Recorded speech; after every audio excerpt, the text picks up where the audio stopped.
الله وبركاته. That's very weak, guys. Assalamu alaikum wa rahmatullahi wa barakatuh. Much better, guys, much better. How are we all doing on this beautiful Friday night? Alhamdulillah, alhamdulillah. What do you guys usually do on Fridays? Like throughout the day when you're not here? Yeah. I saw you raise your hand.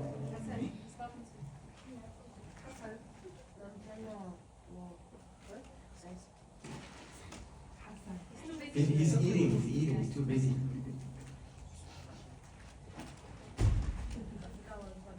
Alright, all good. Who else wants to share? Yes. Assignments? Check your assignments. Okay, that's good. I don't have school on Fridays, so You just vibe? relax. Just chill? Yes. School? You have school on Fridays? That sucks. Alhamdulillah. Thank you guys for being here on this beautiful Friday night. And let's get started. Bismillah, alhamdulillah, nahmaduhu wa nasta'inuhu wa nastaghfiruh. Wa na'udhu billahi min shururi anfusina wa min sayyiati a'malina. Man yahdihillahu fala mudilla lahu wa man yudlil fala hadiya lahu. Wa nashhadu an la ilaha illallah wahdahu la sharika lahu. Wa nashhadu anna Muhammadan عبده ورسوله يا أيها الذين آمنوا اتقوا الله حق تقاته ولا تموتن إلا وأنتم مسلمون بسم الله الرحمن الرحيم الحمد لله وكفى وسلام على عباده الذين اصطفى خصوصا على سيدنا ورسوله وخاتم الأنبياء وعلى آله الأزكياء وأصحابه الأتقياء أما بعد اللهم إنا نسألك حبك وحب من يحبك وحب عمل يقربنا إلى حبك يا رب العالمين اللهم اشرح لي صدري ويسر لي أمري واحلل عقدة من لساني يفقه قولي. Welcome back everybody to another session for the Peace Be Upon Him series, and I think we've just been absent for 2 weeks, right? Yeah, just 2 weeks. So if you missed last week or the last session we covered the story of Halima Sa'diyah, or we wrapped up the story of Halima Sa'diyah, who was one of the key figures in the Prophet's life, especially in his early life, and the amount of time he spent with her. And we covered the splitting of the chest. We covered once she started noticing things about him, she got a little bit worried, so she decided to take him back to his mother. And said, you know what, I did my job, I took care of him, he stayed in my daycare for 2-3 years, it's now your turn to do your job. So, which was very interesting because at first, when she first grabbed him, she was begging to keep him when she noticed all the barakah and the blessings that were involved with this little boy, alayhi salatu salam.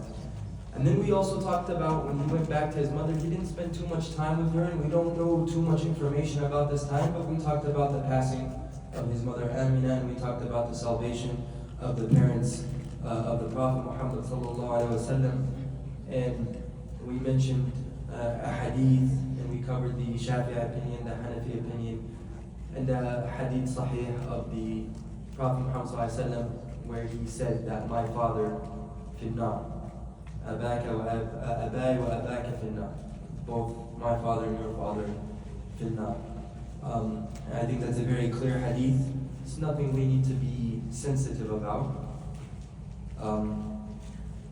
It's the truth. Now, it's nothing we need to be sensitive about. You know, sometimes we get a little bit sensitive about these topics, but remember, even Sayyidina Ibrahim, he tried with his father. You know, so just keep in mind, you know, these types of things. And later on, we noticed this in the life of the Prophet ﷺ with his uncle AbuTalib. He was so close to his uncle. He spent so many years with his uncle. And he tried so hard to get him to say just a few words till his last breath, you know? And it hurt the Prophet Muhammad ﷺ a lot, you know? So something to keep in mind. And now after his mother passes away, who takes over? Let me ask the young guys first, this group here. After the Prophet ﷺ, his mom passes away, who's the next person who takes care of him? What's his name? No, not Abu Bakr. Abu Bakr is 2 years younger than the Prophet ﷺ. So that means Abu Bakr would be only 4 years old. Abdul Muttalib. Abdul Muttalib. Who is Abdul Muttalib to the Prophet Muhammad ﷺ? So uncle? No, his grand. Abdul Muttalib is his grandfather. Abu Talib is his uncle. Yes, me and a brother were talking about this last night, that I used to always get them mixed up. Abu Talib, Abdul Muttalib. And I used to want to call Ali ibn Abi Talib, Ali ibn Abdul Muttalib. I used to always want to do that. I don't know why, it just would intertwine with each other. You know, but his grandfather is Abdul Muttalib, right? But something I want to mention here. The last thing we left off of is, we talked about how when somebody goes through so many traumas in his life, it's a recipe for disaster. A recipe for disaster, right? But we talked about how every single time a big traumatic experience happens in his life, we find that a figure with more love to overcome that experience comes into the picture, right? Every single time. And we notice this happen with Abdul Muttalib and his mother, right? His mother passes away, and then Abdul Muttalib comes in and fills this huge gap. And the beautiful part about it is that when we look at the analytical part of this, is that the Prophet Muhammad never suppressed his feelings. Meaning later on in his life, 40 plus years later on, actually even longer than that, 50 plus years, when they were visiting Medina, or not Medina, they were in the outskirts of Medina, and the Sahaba saw him cry over the grave of his mother. Right? The Sahaba asked him why, what's going on? And he shared with them. He said, before she passed away, what did I do? She brought me here to Yathrib. And what did I do? I was swimming in the pool of so-and-so. And I played with so-and-so. And I remember these Jewish guys, whatever, rabbis, coming to me and talking to me. And I remember playing with my cousins. And I remember every situation till the moment she passed away, and this is where we buried her. For many people, this is a traumatic experience that they have to suppress and don't want to share. But you see, the Prophet ﷺ never had an issue holding that in, right? Which we realize that growing up, the more you hold things in, the more they can be bigger problems later on in your life. The more you hold them in. But that was never the case for the Prophet ﷺ, which I think is something that we can benefit from, inshallah. And then there's something that we read here. Actually, I didn't read this, but when I talk about the love that Abdul Muttalib came with, how affectionate he was. وَكَانَ يُوضَعُ لِعَبْدِ الْمُطَّلِبِ فِرَاشًا فِي ظِلِّ الْكَعْبَةِ. Abdul Muttalib used to have a mattress or a chair and he used to be always in the shade of the Kaaba. And this little chair or area, his entire family used to sit around him. But he had a designated spot. And the rest of the family sits around him. Not only did the rest of the family sit around, but he used to conduct important business meetings on this chair. His halaq. His halaqa, his own version of a halaqa. Yes. So he would have his important meetings there. And he wouldn't let anybody sit on this specific chair. وَلَا يَجْلِسُ عَلَيْهِ أَحَدًا مِّن بَنِيهِ. None of his children were allowed to sit on this chair. Who are his children? We're talking about who? Abu Talib. We're talking about Hamza, radiallahu anhu. Nobody was allowed to sit on this chair except the head of the household. Right? إجلالا لعبد المطلب, out of honor for him. Right? فكان الرسول صلى الله عليه وسلم يأتي وهو غلام. Prophet صلى الله عليه وسلم was a young boy. We're talking about between the ages of 6 to 8 years old here. نعم. حتى يجلس عليه. He would go and he would sit on this chair. And his uncles are, get off. The Muttalib's coming, get off. Don't sit there. He's going to come in young. Don't do it. Muhammad was playing around, doing his thing. He's a young boy. نعم. And he would sit there. فيأخذه أعمامه ليؤخره عنه. And his uncles would take him off of it. They'd pull him off of it. Right? فيقول عبد المطلب. عبد المطلب would notice this and he would say this. دعوا بني يجلس. tell my son, he's not saying tell my grandson, tell my son to come sit with me. Na'am. فَوَاللَّهِ إِنَّ لَهُ شَأْنًا. He's saying, I swear this boy is special. Something special about this boy. ثُمَّ يَجْلِسُهُ مَعُهُ عَلَى الْفِرَاشِ. And he would sit him down, right? وَيَمْسَحُ ظَهْرَهُ بِيَدِهِ. And he would do what? He would rub his back as he's sitting down as a little boy. وَيَسْرَهْ مَا يَرَاهُ يَصْنَعُ. And he would watch him as he plays around, spending time with him. Play with him, let's build this together. He would watch him. Now there's something that's very important, special here, that we talk about. Especially they tell you nowadays, these are things, everybody has a love language and things like that. And what are your love languages, right? And there's 5 love languages, by the way. 4 of these love languages are mentioned here. Who can name them to me? Well, let's name the 5 love languages first. What are they? Physical touch. Okay. Words of affirmation.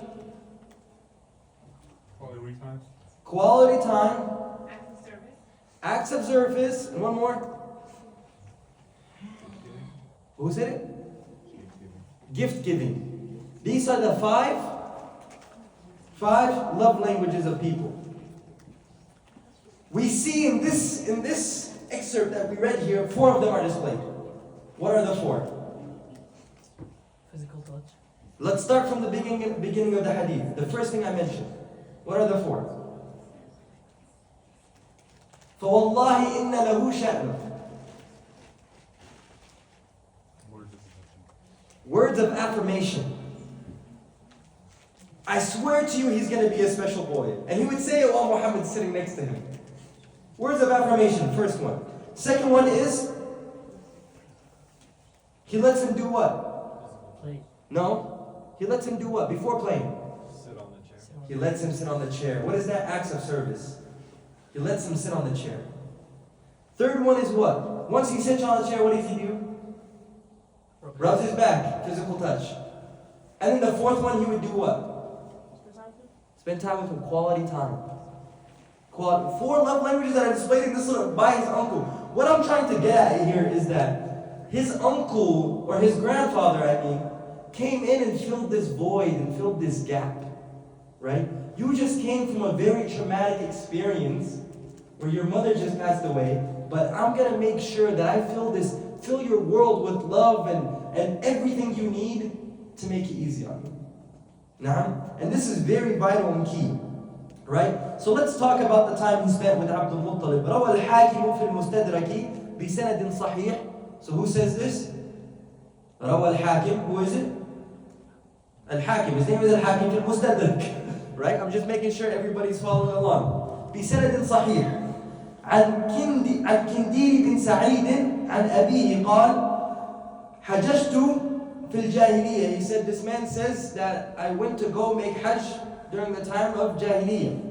They used to do Hajj. This is the dalil that they used to do Hajj before Islam. Do we all agree upon that? Hajj was not a thing before or only during Islam. Yes, the Hajj we have today is a little bit different with more meaning, right? But just keep that in mind. Actually, a lot of it different, not just a little bit, right? فَإِذَا أَنَا بِرَجُلٌ يَطُوفُ بِالْبَيْتِ. He says, so then I noticed a man وَهُوَ يَرْتَجِزُ وَيَقُولُ. There was a man who was doing tawaf on the Kaaba, and he was يَرْتَجِزُ. What does يَرْتَجِزُ mean? Quiz time. Yartajiz? Shaking? Huh? Like shaking? Saying poetry.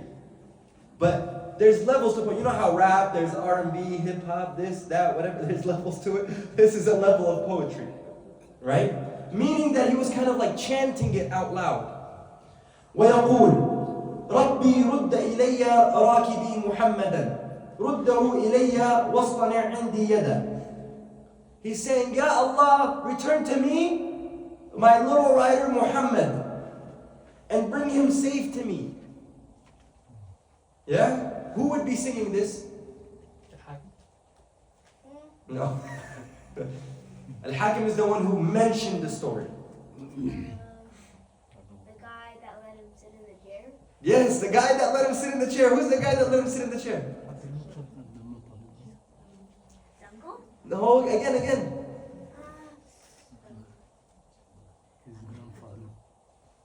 I want him to say it. He knows it. On the tip of my tongue. It is on the tip of your tongue. I know it. Can I help you? Here, you can popcorn to somebody. You. Abdul Muttalib, which is his. Yahya, who's Abdul Muttalib? Grandpa. His grandpa, right? So Abdul Muttalib is going around the Kaaba and he's saying this poetry, return Muhammad to me. So this man is saying, فَقُلْتُ مَنْ هَذَا? He said, who's this man? فقالوا عبد المطلب بن هشام بن هاشم. This is عبد المطلب. بعث بابن ابنه محمد في طلب ابن له ولم يبعثه في حاجة إلا أنجح فيها. He says this is Abdul Muttalib going around the Kaaba, and he's saying, Ya Allah, return Muhammad to me. Why? Because Abdul Muttalib had sent his child, Muhammad, right? Even though it's his grandson, his child, Muhammad, to go look for one of his camels that were lost. And never has he sent him out that Muhammad didn't come back and he did the good job with whatever he tasked him with. He said, but this time he went, and Muhammad's taken a little bit of a long time, 6, 7 years old maybe, right? وَقَالَ, or he says, until Muhammad came back, بِالْإِبِلِ فَاعْتَنَقَهُ, and he did what? He hugged him, right? وقال يا بني لقد جزعت عليك جزعا لم أجعزه على شيء قط. He says, Ya Muhammad, جزعت is not even scared, but it's scared with anxiety. You know when your heart just is restless. You feel your heart in your stomach, right? He says, I was scared for you and I've never felt this scared for you.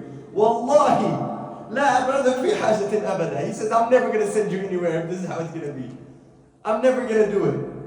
ولا تفارقني بعد هذه أبدا.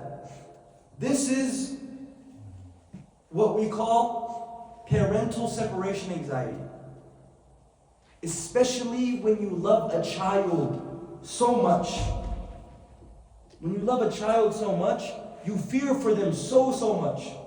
Right? I remember the first time I ever had to travel alone. My mom is tears, crying and crying. It's a camping trip, Turquoise Lake. Yeah, it's we're down the street. Why are you crying? You know, but this is what it is when a parent, this is how they feel. It's a big deal to them, right?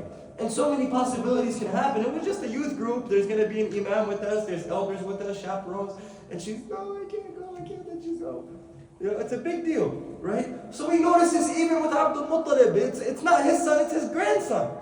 But he treated him as if it was his own son, right? It shows how much the grandfather of the Prophet Muhammad was attached to his son Muhammad, right? He was so anxious till the point when he came back, he hugged him so hard.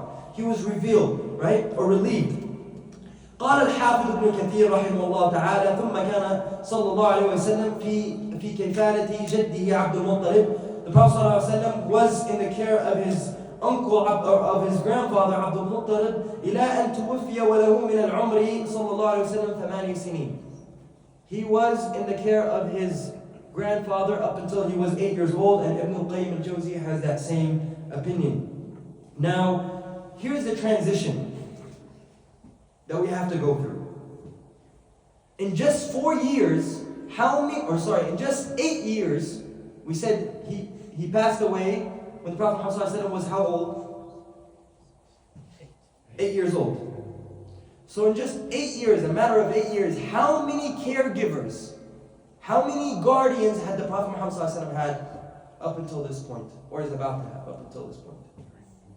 3? He had 3. Who are the 3? Halima, his mother. His mother, Halima Sa'diyya, And his grandfather. Abdul Muttalib. And now he's about to go to who? AbuTalib. So in a span of 8 years, he has 4 caregivers. Meaning, In 8 years, you're constantly reset. Imagine home to home, home to home, home to home. You get what I say when I said in the beginning that this is a recipe for disaster. This is a recipe for disaster. This is what it comes down to at the end of the day. Right? Now let's talk about when he goes down to his uncle Abu Talib. روى ابن سعد بسند ضعيف عن ابن عباس رضي الله عنه. سند ضعيف. Let's cover this real quick. سند ضعيف. What does سند ضعيف mean? Weak narration. When we are studying the seerah, do we take into account weak narrations or no? Yes. Abu Junayd, why yes? Because it's not as, I guess, like the history of it is not as like important, it's important, but it's like not as needing to rely on authenticity, I guess. Very well said. Sa'ad, why do you say it's not as important? Or why do we say, I don't say not as important, but why do we take weak narrations when we're studying the seerah? Because usually it's not related to aqidah or fiqh issues, so it's just to help us understand this. Now, basically you guys have the same exact answer. We are allowed to take, there's an imam, but I can't mention his name here because we're recording. But we are allowed to take, and he says one of the beautiful things when you're studying seerah, you are allowed to take weak narrations when you're studying seerah because it is history. And history, when you're studying history, you need all the sources you can get. But we are not deriving ahkam, we're not deriving legal rulings from this. It's not affecting our aqidah, right? A big ruling in Islam or shaking up our core beliefs. Now, so therefore we are allowed to take weaker narrations. Now, once I finish with this narration, I want you guys to tell me why do you think this narration is weak? So pay attention. Okay? روى ابن سعد بسند ضعيف عن ابن عباس رضي الله عنه قال لما توفي عبد المطلب قبض أبو طالب رسول الله صلى الله عليه وسلم. When his grandfather Abdul Muttalib passed away, his uncle Abu Talib came in the picture. فكان يكون معه, and he used to be with him. وكان أبو طالب لا مال له. Abu Talib was a weak, poorer man, as we talked about yesterday, right? But it could be a weak man as in a poorer man as in by choice, meaning he liked to live a certain way. Or it could be that was his life. That is the fact. He was a poorer man. والله أعلم. وكان يحب رسول الله صلى الله عليه وسلم حبا شديدا لا يحبه ولده أحد. He used to love the Prophet Muhammad صلى الله عليه وسلم, his nephew, so much that he didn't even love his own children that much. How many children did Abu Talib have? 10 children. 10 children. وكان لا ينام إلا إلى جنبه. He would make sure Muhammad ﷺ doesn't sleep anywhere except next to him. Every single night. You know? This is that the fatherly love. When you're a young child, you want to go sleep with your parents. So one of the parents said, "You're too old, get out of here." You know? And Abu Talib is saying, "No, let him, I need him here with me. I gotta make sure." Right? And this builds a very special relationship. وَيَخْرُجُ فَيَخْرُجُ مَعَهُ. If Abu Talib were to leave the house, Muhammad ﷺ was leaving with him. وَكَانَ يَخُصُّهُ بِالطَّعَامِ. And he used to prefer him when it came down to food. How did he prefer him when it came down to food? وَكَانَ إِذَا أَكَلَ عِيَالُ أَبِي طَالِبْ جَمِيعًا أَوْ فُرَادًا لَمْ يَشْبَعُوا. When the family of Abu Talib would eat together, without Muhammad ﷺ, they would never be full. Right? وَإِذَا أَكَلَ مَعَ رَسُولِ اللَّهِ صَلَّى اللَّهُ عَلَيْهِ وَسَلَّمْ شَبِعُوا. But when he sat down with them, they were full. And he made sure that he ate before all of them. نعم. And he says, فكان إذا أراد أن يغديهم قال كما أنتم حتى يحضر ابني. He says, if he wanted to feed them, he says, nobody's eating till my son Muhammad comes sits with them. فيأتي رسول الله صلى الله عليه وسلم فيأكل معهم. So the Prophet Muhammad صلى الله عليه وسلم would sit down and he would eat with them. right? Now here's the key points of interest here, in my opinion. You're moving in to a family with no wealth. No wealth. That's a big negative. No wealth here. But you're moving into a very loving family. What did we hear about Abdul Muttalib, how he used to treat him? Then he loses his grandpa. What does Abu Talib come and do? The same with his grandpa. The same and even better. The same and even better, right? Lots of physical contact that we see here. Very loving relationship. A lot of quality time. If I leave, he comes with me, right? You know, acts of service. And on top of this, you had a very large family. Now, I want to mention this something. Brownie points, who knows this? What is the wife of Abu Talib's, what is the name of the wife of Abu Talib? What's her name? Talib. It's a good one. Sisters, what's her name?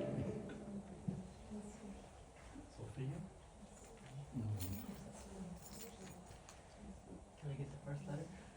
The first letter is Fa. Fatih. He gives it away. It's too easy if I give you the first letter. روى عن أنس بن مالك قال لما ماتت فاطمة بنت أسد بن هاشم أم علي, the mother of Ali, right? Her name was Fatima bint Asad رضي الله عنها, meaning what? رضي الله عنها meaning what? She accepted Islam. نعم. دخل عليها رسول الله صلى الله عليه وسلم فجلس عند رأسها فقال. When she passed away later on as an older woman, the Prophet ﷺ came as she passed away and he sat right next to her head and he said, رحمك الله يا أمي. What did he say here? My mother. May Allah have mercy on you, my mother. يا أمي كنت أمي بعد أمي. You were my mother after my mother. Right? And what I think, and he says, تجوعين وتشبعيني. He says, you would stay hungry, you would feed me. وتعرين وتكسيني. And you would take clothes off your back to put clothes on my back. Right? وتمنعن نفسك طيبا وتطعميني. So he's saying you would constantly prefer me over yourself. Over yourself. And the hadith is a little bit longer here. Right? But what I want to focus here is he called her my mother. Many people, you know, one of my teachers said this to me. He said, and he's a revert, he accepted Islam when he was 18. But he said, I've had a stepmother since I was 3 or 4 years old. And he says, my entire life, till this day, at my grown age, I call her by her first name. And I've had her since she was 3 or 4 years old. Why? Because I had an identity crisis with calling her what? My mother. And he said that put a strain on our relationship, even though she wanted to take care of me, she wanted to love me, she wanted to provide for me, but I just couldn't do it because of a mental block I had. But we notice here that this is a developmental psychology. Mentions, adjusting, right? And, realizing identity is a key for development for you as a human being. It's a key, especially for a healthy, proper life. Realizing those people who do good to you, who take care of you, and giving them that status that they deserve. Because only a mother would prefer you over her. Right? Only a mother would take clothes off her back for you. Only a mother would make sure she stays hungry so you eat. Only a mother would lose sleep so you can sleep good at night. Right? And even if somebody's doing that in your life, you will never give them that status if they're not your biological mother. And that leads to very unhealthy relationships. Right? And you see the Prophet Muhammad here at a very young age, he's adapting to the situations he's in. He's constantly looking at the bright side. He's still persevering no matter what's going on in his life. And as Sheikh Mikhail Smith, he says, this is what? This is divine. This is divine because not many people you can put in his shoes. Through 8 years of life, you've gone through 4 different households and still keep that mentality. And again, later on, he's not afraid to admit and say, this woman took care of me when she passed away. That this woman is my mother after my mother.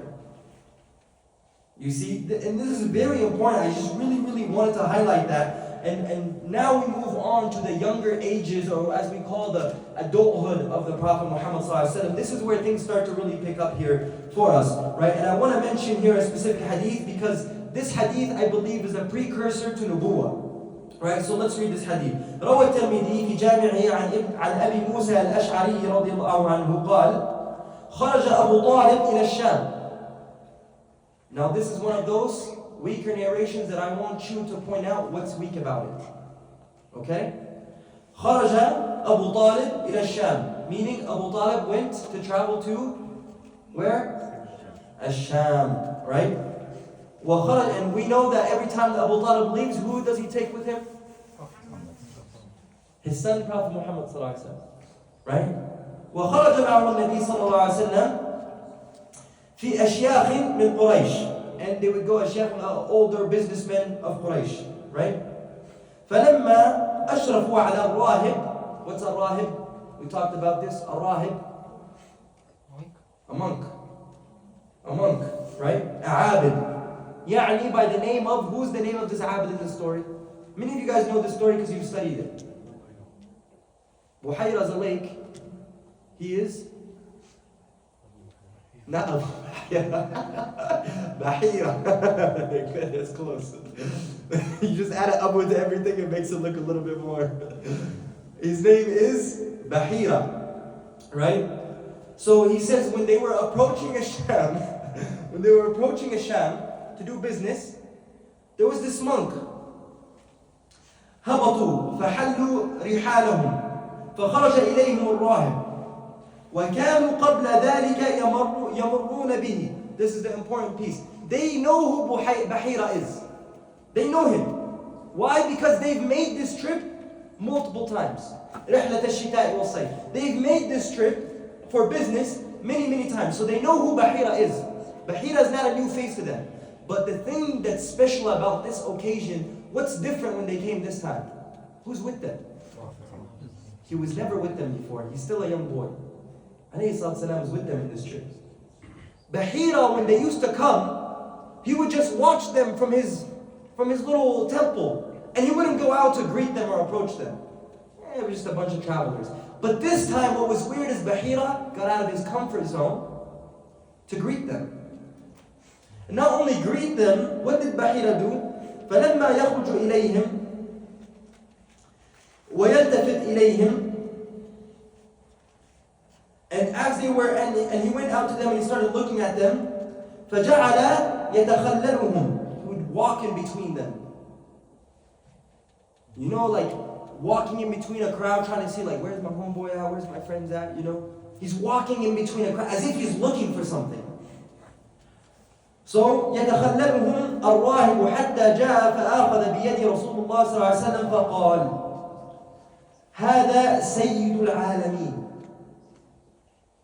He would walk through them and he grabbed the hand of this young boy, Muhammad, who was not a prophet at this point. He's only maybe between the ages of 8 to 12 around this time. And he grabs his hand and he says, he picks his hand up and he says, this kid is the leader of mankind. هذا رسول رب العالمين. He is a messenger. يبعثه الله رحمة للعالمين. Allah sends him as a mercy to the world. فقال له أشياخ من قريش ما علمك. The people, the elders of Quraysh, what's the basis on it? Why are you going to say? You don't even know who this little boy is. You don't know who this boy is.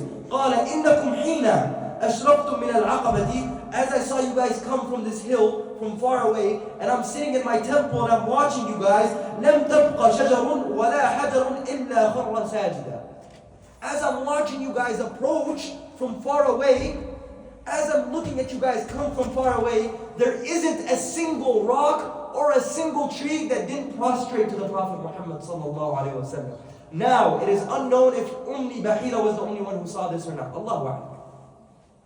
Right? And he says, وَلَا يَسْجُدَانِ إِلَّا لِنَبِيٍّ. And they don't do that only to a prophet. وَإِنِّي أَعْرِفُهُ بِخَاتِمِ النُّبُوَّةِ أسفل من. Oh, I didn't finish the sentence here. He says, I know him based on the seal of, or the stamp of what? Prophethood. Which we know he got that when? He was young. When he was young, in what occasion? When his chest opened and he was under the care of Halim al-Sa'diyya. He got this seal. Na'am. So basically, what Bahira's doing, he's like, yo, let me just check this little guy out, make sure he's the one. He wants to see. Right? ثُمَّ رَجَعَ فَصَنَعَ لَهُمْ طَعَامًا. So he says, Bahira went back and he invited them to make them some food. فَلَمَّا آتَاهُمْ بِهِ وَكَانَ هُوَ أَيْ رَسُولُ صَلَّى اللَّهُ عَلَيْهِ وَسَلَّمَ فِي رَعْيَةِ الْإِبْلِ. He says he invited them, and I guess what they would do is he would invite the elders, and they would say, alright, keep Muhammad ﷺ over there, like making sure he's looking over our camels, our stock, everything that we came with, our goods. Make sure he's the youngest one out of the crowd. So just have him over there while you guys come eat inside. Right?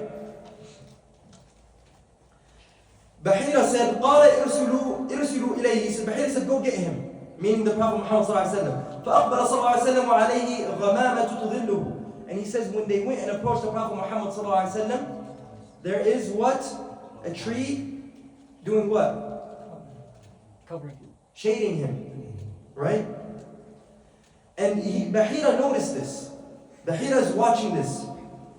فلما جلس الرسول صلى الله عليه وسلم مال فيء الشجرة عليه فقال بحيرة انظروا إلى فيء الشجرة مال عليه. He says, look, when he sits down, the shade of the tree shades him.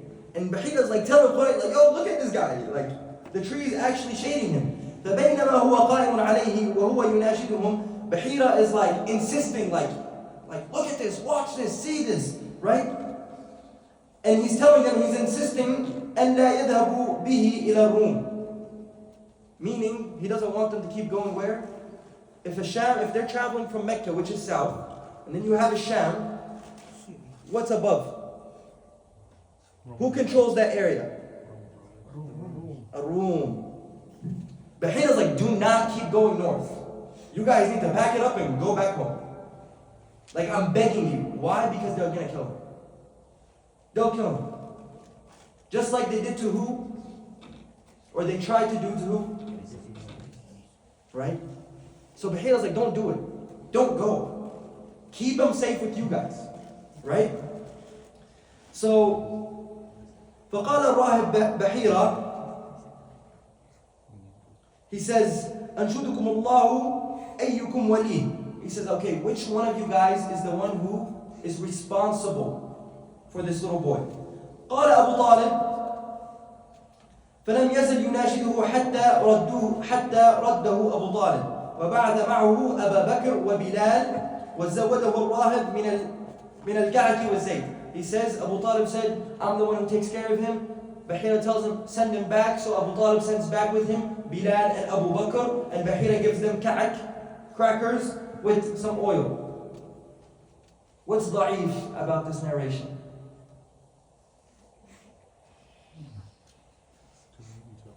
Don't say it. You said he sent them back with Abu Bakr and Zayd? Abu Bakr and Bilal. Oh.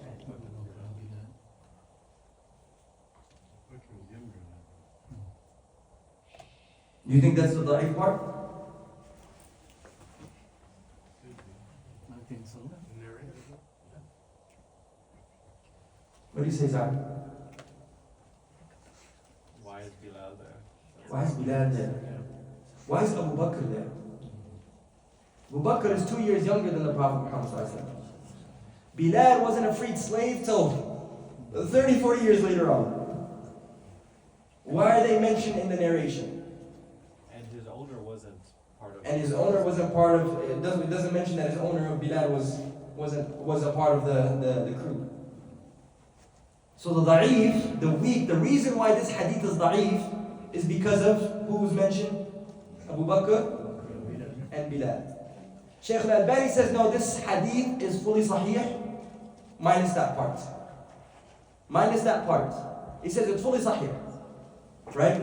And he's saying that somewhere along the line between the history of, I heard this, I read this, and that, somebody added it in there. Could have been a misspell, mistake, and it just kept going down. But they say that this is, right? This is a weak narration because of that, right? Scholars are more lax when it comes down to the history and these types of hadith and mentioning it. And sometimes we can fully authenticate a hadith because we can trace it back directly to the person and we know so much about all the people who narrated it. From so on, so on, so on, so on, so on. We know so much about it. There's no question about it, right? But the scholars here, what are they mentioning? That Bilal and Abu Bakr here are mentioned and they're just out of place. Everything else makes sense. The trees, out of everything. You're telling me a tree shaded him when he sat down and it moved and did it? Yeah, that's all good. Authentic. We don't have issues with that. The issues with Bilal and Abu Bakr. Why? Because we have Shaq al-Sadr. We have the splitting of the moon later on. We have Isra and Mi'raj. Right? These are all authentic. We don't doubt the miraculousness of that. But because there's individuals out of place, makes it weak then. Now, so وقال ابن القيم, who is it? ابن القيم. وقع في كتاب الترمذي وغيره أنه بعث معه بلالا وهو من الغلط الواضح. He said this is clear, this is wrong, right? فإن بلال رضي الله عنه إذ ذلك لعله لم يكن موجودا. He says maybe Bilal wasn't even born at this point, right? وإن كان فلم يكن مع عمه ولا مع أبي بكر. It just doesn't make sense that, sure, they might, Abu Bakr and Prophet Muhammad would have been friends since a young age, but this just doesn't make sense why he'd go. Why would Abu Bakr have anything to do with that? Right? And then going on, this is what Ibn al-Qayyim says. Ibn al-Qayyim says the rest of it is all good. It's clear. It's perfect. But Bilal and Abu Bakr there is a misconception. So just keep that in mind when we're studying hadith and we're studying seerah, especially when it comes down to seerah and you read the word da'if. Many people say it's discouraging, fake, fabricated. We can't use it, right? You have some of the greatest scholars here. Imam al-Albani, Shaykh al-Albani, rahimahullah, Ibn al-Qayyim al-Jawzi, rahimahullah, are saying it's fully authentic, but there's just this piece that's missing here, right? Now, we said we're moving on. After this happened, it is said that AbuTalib said, alright, I'm not taking you nowhere with me no more. Weird stuff is happening. These monks are saying you're something special. Stay in Quraysh. You need to find a job here, right? فلما عاد رسول الله صلى الله عليه وسلم من هذه الرحلة بدأ. What's his first job? He was a shepherd. سعيه في طلب الرزق. He started to work hard to get money. وقد اشتغل النبي صلى الله عليه وسلم في سباء براعي الغنم. في سباه براعي الغنم. ورعاها لبعض أهل مكة. He would go to the people of Mecca and say, I'm going to take care of your sheep, I'm going to look after your livestock, I'm going to look. This is doing what? This is building his character, and then he starts learning on and getting the name of As-Sadiq al-Amin later on based on one of these occasions. Right? You don't understand how big of a responsibility it is. And I'm speaking saying you don't understand because I also don't understand because I've never been a shepherd. I don't know what it's like. But you can only imagine, it's like the only thing I can compare it to is like you're a security of a car lot. But instead these car lots are just moved, they're self-driving. And you gotta make sure they stay together. Right? It's very hard to do that. وبذلك ضرب مثلا عاليا من صغره في اكتساب الرزق. He says, and even from a young age, you can see why it's very important for somebody like him to go out and go get money. Now, what are the key lessons derived from this period? What do we learn? The first thing is work ethic. Work ethic. Within the Sunnah, we find a very heavy emphasis on financial independence and self-actualization. We find that throughout the Sunnah. That there is a heavy emphasis on self-independence. I can name tens of ahadith where Sahaba later on come to the Prophet and say, Ya Rasulullah, we want money. What do you say to them? Go work. Go grind. Make dua, go grind. Go get to the money. Figure it out. Ya Rasulullah, we need money. he would realize and analyze, okay, you're a younger man, you have strength, you're not handicapped for any sort, you don't have any health constraints, go work. Tens of hadith that mention that. So could we draw a connection between this period of his life, and the principles of independence that come later on in the deen? Could there be a connection? What is the connection? What could the connection be? What's the connection here?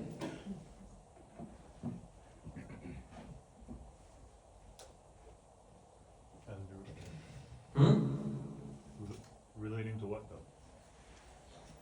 Relating to the aspects of deen. The independence from a young age to be independent, connecting that to the deen later on. Bam. Discipline. Discipline. Think about it. When you're a shepherd, right? Your stock, your livestock is not sitting in the middle of Kaaba and you're doing tawaf with them. That's not what's happening here. You have to be where? In the field. In the field is where at that time? Mountains outside of Mecca. If you turn away, one of them is gone. Two of them is gone. Three of them is gone. Focus and discipline has to be present with this job. Just like our brother mentioned here, salah, focus and discipline is required. Your mom isn't going to be there every day to remind you to pray, guys.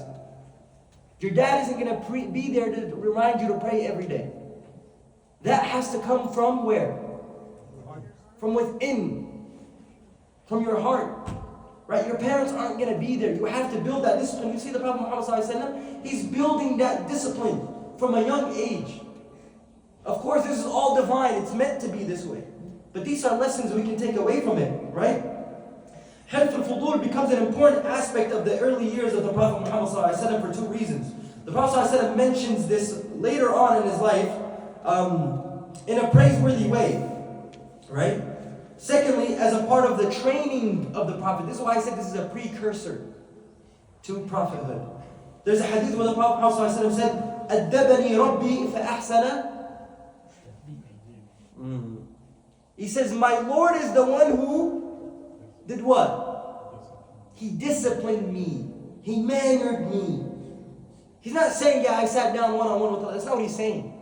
He's saying, but through these actions of making me independent, of yes, losing my parents at a young age, losing my grandfather at a young age, learning how to make money from a young age, right?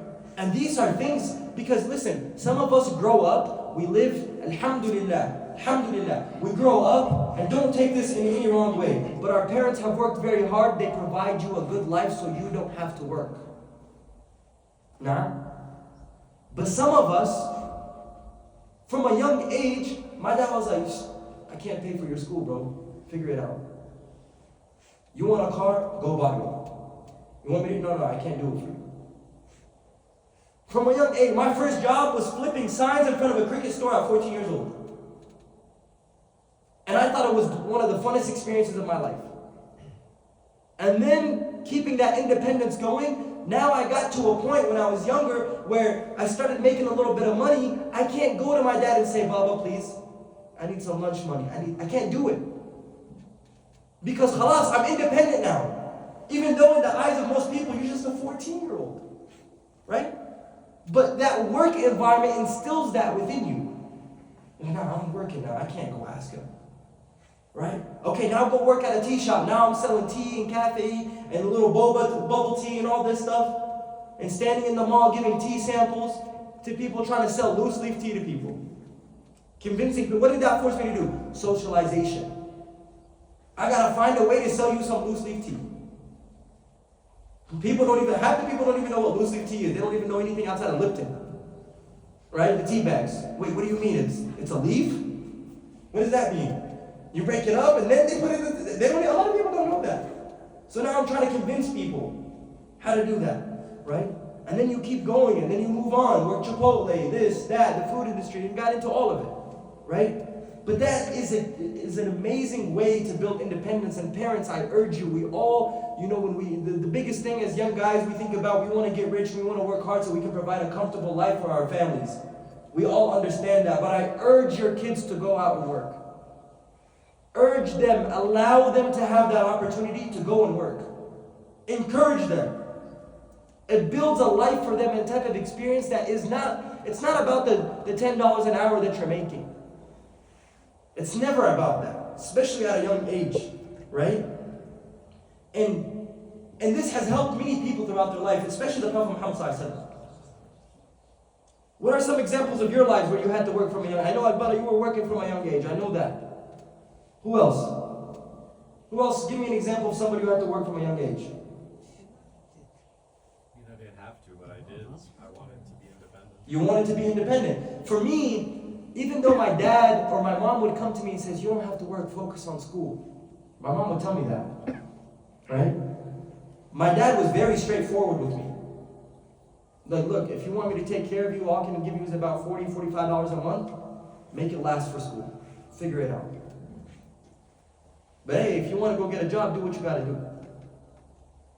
I want to ask you for your money. And to me, that's what really stood out to me, right? And on top of that, my sisters were going to school at that time. They were in college. And my dad placed a heavy emphasis on making sure my sisters don't get into any debt. Student loans, interest, but my dad played a very heavy emphasis. So he was doing everything he can to make sure their schooling was covered.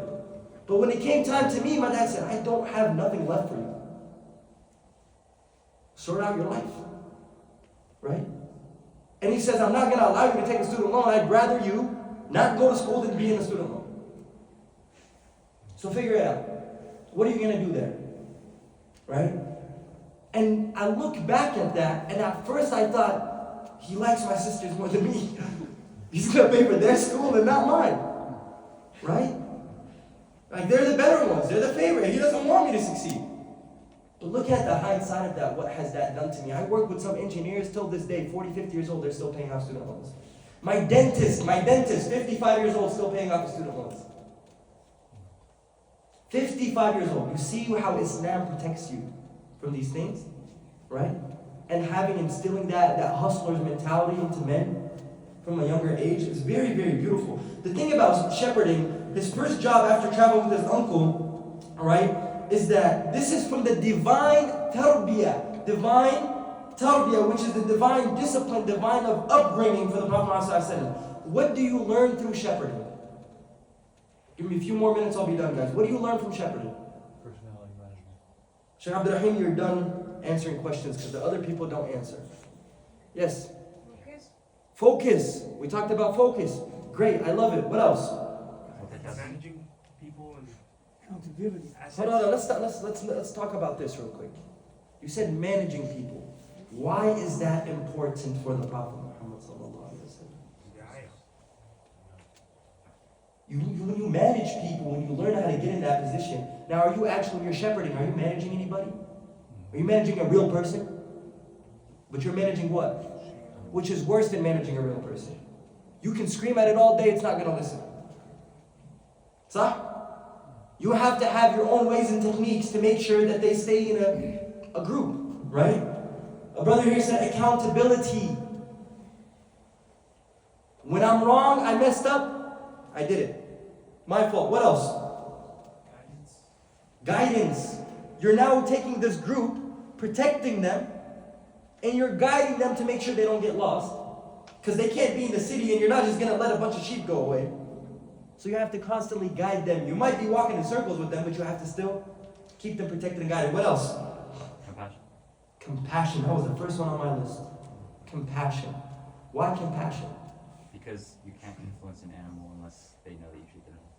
Boom. You cannot influence an animal unless you treat them. You can do whatever you want. That sheep is not going to listen. Unless you're soft and you give it time and patience and show compassion, start doing their own thing. Compassion was the first one on my list. The second one on my list was responsibility. Responsibility, meaning these don't belong to me. I gotta go take care of them, herd them for the day, and bring them back to their owners. Responsibility, right? And this is what having a job teaches you. Responsibility. Here's the third one I had, which I think is very important. Management varying temperaments. Is every sheep going to behave like the other sheep? Each one is different, right? The Prophet ﷺ later on in his life, he's going to deal with many different characters in his life, where some of them are going to walk in and start screaming at him. Some of them are going to walk in and be shy to even speak to him. Some of them are going to walk in and they don't even want to approach him because they feel like they're too shy, too embarrassed to say anything. So he has to realize that so he can get them to speak. Some of them might react differently. Managing varying temperaments. This is, again, a precursor to nubuwwah. Prerequisites. The internship to prophethood. Now, again, the fourth one here I have is protecting the weak. Not all sheep can defend themselves, especially from the wolf or whatever it is. You got to learn to nurture and protect the weak, and you got to make sure your flock isn't going too far ahead so the weak ones are behind. You got to keep it all together. And the fifth one here, the value of wealth. Shepherding back then is not a job where you make a lot of money from. It's not a job that was going to make you rich. Right? But he understood that, this is just a little bit of money. But it's a step. I got a job now. Right? When opportunities come to you in your life, and it might not be the job you want, it might not be the pay you want, but you got to look beyond the money, beyond the value. Because the value lies from the actual job that you do, not what you get paid to do. Because there's many people around the world that get paid a ridiculous amount of money, and what they're doing doesn't even compare. Right? What I'm saying is that they do a little bit of work and they get paid a lot of money for that little bit of work. And there's people who do so much work but don't get paid enough. Right? But the value here is you have to overlook. The Prophet said, I come from a noble family, y'all. My grandpa, you don't understand who my grandpa is? I need a better job than this. That wasn't his mentality. Yeah, I'll take it. It's a respectable job, halal income, good money, I'll do it. Right? Number 6 is أَنَّ فِيهِ كَسَبًا مَادِيًّا مِنْ عَمِلِ الْيَدِ. It's a blue-collar job. It's a job where you got to use your hands. You got to be physical. وَأَفْضَلُ الْكَسَبِ مَا كَانَ مِنْ عَمِلِ الْيَدِ. And the best type of money you can make is the money that you make from your own halal, from your own wealth, from your own money. The best type of money you can make. Now, and number 7, فقد روى الإمام البخاري في صحيحه عن المقدام بن معدي عن رسول الله صلى الله عليه وسلم قال ما أكل أحد طعاما قط خيرا من أن يأكل من عمل يده.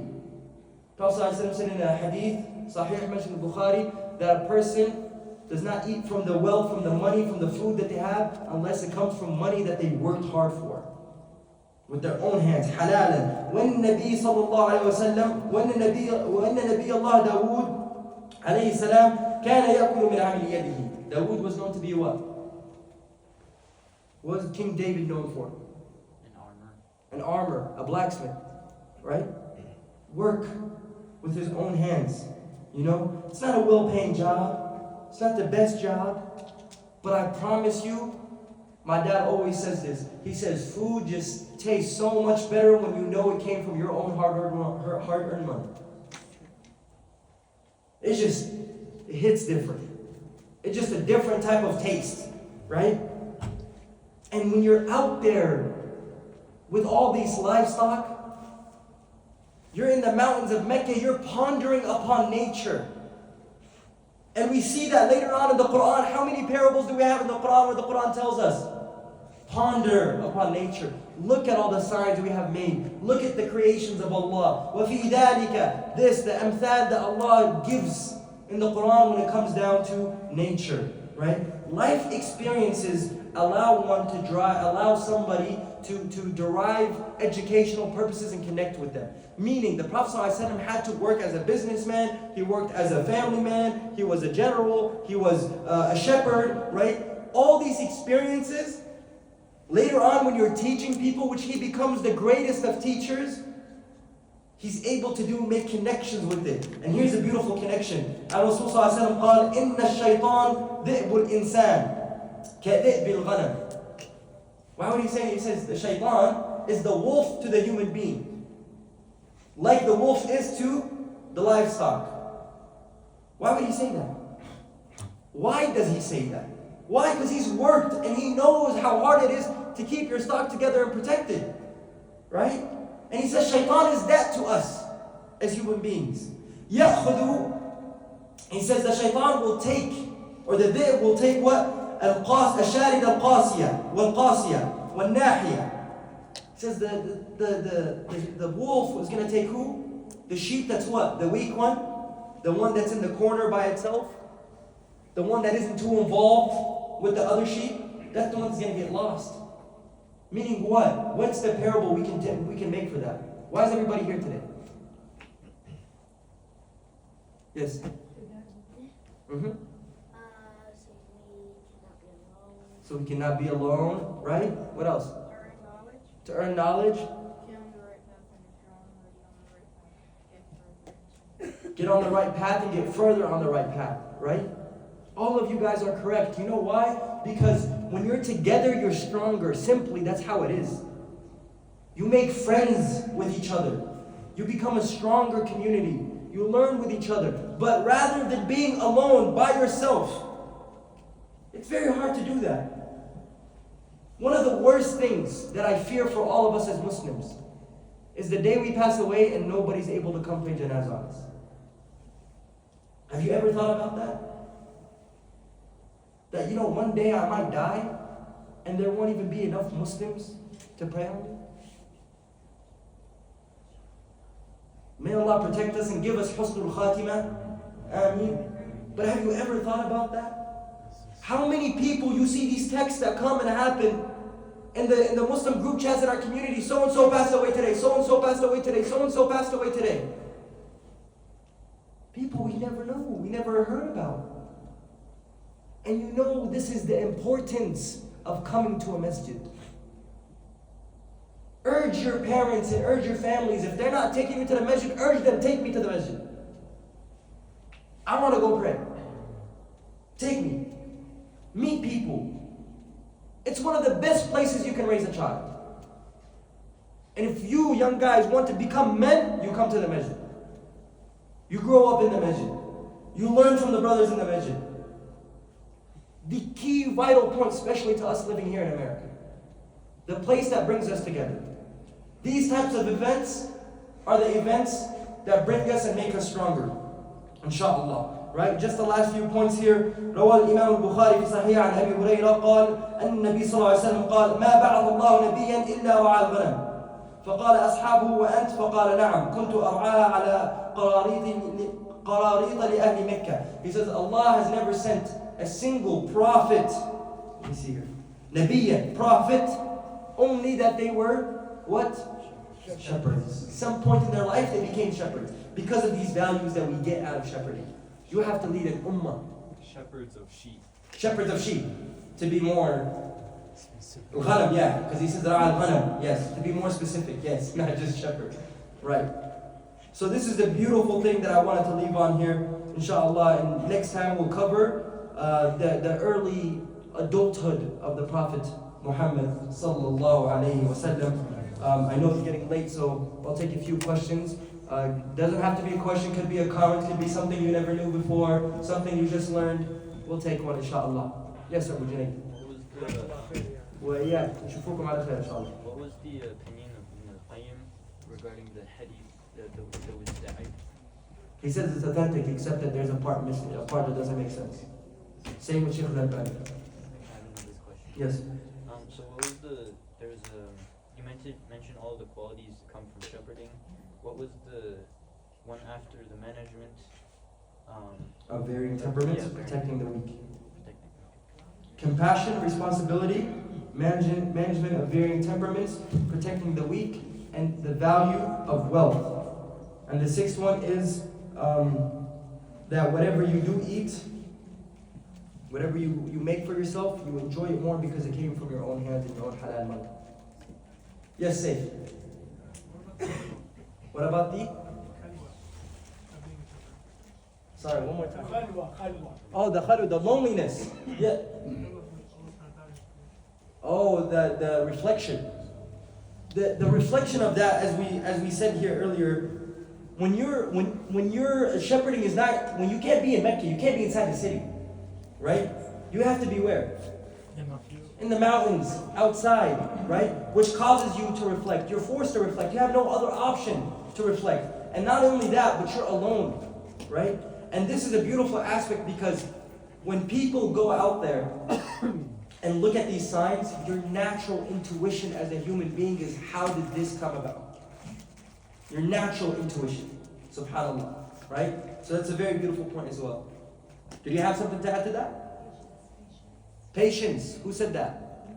Patience is one of the most key virtues that I need in my life. Patience is super, super beautiful, and shepherding teaches that. Because you have to be patient. You have no other option but to be patient. You're not going to fix these sheep by hitting them, by yelling at them, by screaming at them, by tasing. No. Patience at the end of the day. Patience. May Allah grant us all sabr.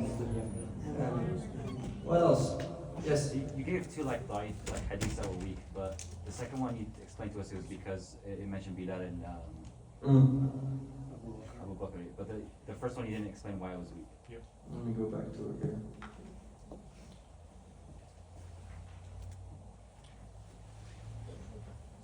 The first hadith was لما توفي عبد المطلب. Oh, the reason why this is hadith, this hadith is da'if, he's referring to the hadith that عن Abdullah ibn Abbas. He said that he's kind of narrating that when Abdullah ibn Abbas is the cousin of the Prophet Muhammad ﷺ. But I don't believe that he was born at this time. He was not born at this time, right? So they're having a hard time saying, why would he narrate this? But we tend to forget that his father, Al-Abbas, lived in the same household as Muhammad ﷺ, right? So Abdullah ibn Abbas is saying that, okay, لما توفي عبد المطلب قول أبو طالب رسول الله صلى الله عليه وسلم فكان يكون معه. He used to be with him, he used to nurture him, he used to love him, he used to sleep next to him, he used to take him everywhere, right? And this is not a hard thing to believe. This makes sense. It makes sense, right? It's not a hard thing to believe. So the fact that it's weak, that's what I'm trying to say to you guys. Just because we say a hadith is da'if doesn't mean that it's invalid or anything like that. It might be, maybe the context of the hadith all makes sense, all true. Of course, the uncle, the brother of the father of Muhammad ﷺ, he's gonna take care of his nephew. He's gonna love him. He's gonna take care of him. He's gonna do everything in his power to love him and nurture him, right? But the reason it's da'if because of the narration that the person who narrates this hadith is Ibn Abbas. Historically, Ibn Abbas was not alive at that time, but his father Al-Abbas was alive. You get what I'm saying? But there's nowhere in the Sanad where he says, I heard this from my dad. That's the issue. He never said, because it says, Rawa ibn Sa'd بسند ضعيف عن Ibn Abbas. Ibn Abbas straight to Sa'd. It didn't say, if it said Ibn Abbas to his father Al-Abbas, it makes sense. Because Al-Abbas lived in the same household where this was taking place. Well, Allahu A'lam, maybe he mentioned it, Ibn Abbas didn't, mention somebody lost in between, Allahu A'lam. But all the context, it makes sense. He used to take care of him, he used to love him. It's all just showing who Abu Talib was to the Prophet Muhammad sallallahu alaihi wasallam. Sisters, do we have any questions? I have a couple of reminders at the end. وإياكم جزاكم الله. Any last comments and concerns? صلوا على رسول الله. Allahumma salli wa sallam alayhi. This is the beautiful part what he just mentioned. I remember in the Sirah class that we were learning, the first thing that our teacher said, he said, the purpose of this class, above everything, is to gain a personal attachment to the Prophet Muhammad ﷺ. Because you cannot love somebody if you only know them on a shallow level. It's impossible to know somebody if you only know them on just a hey, salam alaikum, kif halik level, that's it. Or you just know, oh yeah, you used to work here, work there, that's it. There's no more deeper than that. You can only love somebody when you know the details of their life, right? And inshallah, through this course and through this series, we can gain the tremendous love for the Prophet Muhammad, learn about him, relate to him, and on top of that, inshallah, we'll be able to see him in our dreams. Ameen. بارك الله لنا ولكم في القرآن الحكيم ونفعني وإياكم بالذكر الحكيم استغفر الله لي ولكم ولسائر المسلمين فاستغفروه إنه هو الغفور الرحيم. I'm going to leave this up to you guys. I am available to do a lecture next week if you guys don't want to do 2 weeks. I have a pretty light week ahead, so if you guys want to be back here next Friday, I can be back here next That was Friday. the first question. 'Cause- Inshallah. Because the Friday after that is the Friday after Thanksgiving, people might be traveling. So Okay. Khalas, we'll do next Friday. Let's do a vote on that. Right? Next Friday, raise your hand, all good? That means no Friday of Thanksgiving. No Friday of Thanksgiving, because a lot of people will be traveling. Inshallah. Real quick, guys, we used to post a potluck link every single week, and nobody would sign up. Maybe because you guys wouldn't see it or anything like that. But alhamdulillah, even without the link, people are bringing things, people are providing. We want this to be an open community space for all of us to bond. Alhamdulillah, some of the best moments I have is after the lecture when we sit down, we talk, we chat, we build that connection. And I want to encourage everybody who's here, if you see somebody you don't know, go up to them, say salam to them, introduce yourself to them, inshallah. Right? Jazakumullah khair. Thank you guys very much, and we'll see you guys next Friday, bi'idhnillah. Should we cover